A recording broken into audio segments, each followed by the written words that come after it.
దేవాలయాలకు వెళ్ళినప్పుడు గర్భగుడి ఉంటుంది కదండి. మరి ఆ గర్భగుడికి గడపలుంటాయి. ఆ గడపలను దాటేటప్పుడు అందరము దండం పెట్టుకొని లోపలికి వెళ్తాం. మరి అసలు ఆ గర్భగుడిలో ఉన్నటువంటి గడపకు దండం పెట్టుకొని ఎందుకు వెళ్ళాలి? ఇటువంటి సందేహాలు ఎన్నో ఎన్నో వస్తూ ఉంటాయి. కానీ మన పెద్దవాళ్ళు చెప్పారు. మనం దాన్ని ఫాలో అవుతూ వెళ్ళిపోతూ ఉంటాం. కానీ దీనికి ఒక ముఖ్య కారణం ఉంది. ఆ గర్భగుడిలో ఉన్నటువంటి గడపకు ఎందుకు దండం పెట్టుకుంటాము అంటే, ప్రతి గడప కూడా ఒక రాయి కట్టడం అయి ఉంటుందండి. రాయి అనగానే పర్వతము.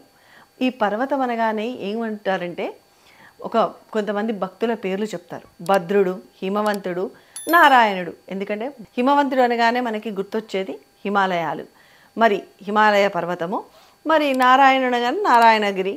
సో ఇలా ప్రతి భక్తుడి పేరు మీద ఒక పర్వతం అయితే ఉంది కదా. అలాగే ఆ గడపను దాటేటప్పుడు ఎందుకు దండం పెడతాము అంటే, వాళ్ళకి నమస్కరించినట్టు. అంటే మిమ్మల్ని దాటి వెళ్తున్నాం కదా, మమ్మల్ని క్షమించండి, మమ్మల్ని దీవించండి అని చెప్పి ఆ గడపకు దండం పెట్టుకొని లోపలికి వెళ్ళి ఆ స్వామివారిని కానీ అమ్మవారి దర్శనం కానీ చేసుకుంటూ ఉంటాం. ఇదండి మరి గడప దాటాలి, దండం పెట్టుకొని ఎందుకు దాటుతాం అన్నదానికి రీజన్.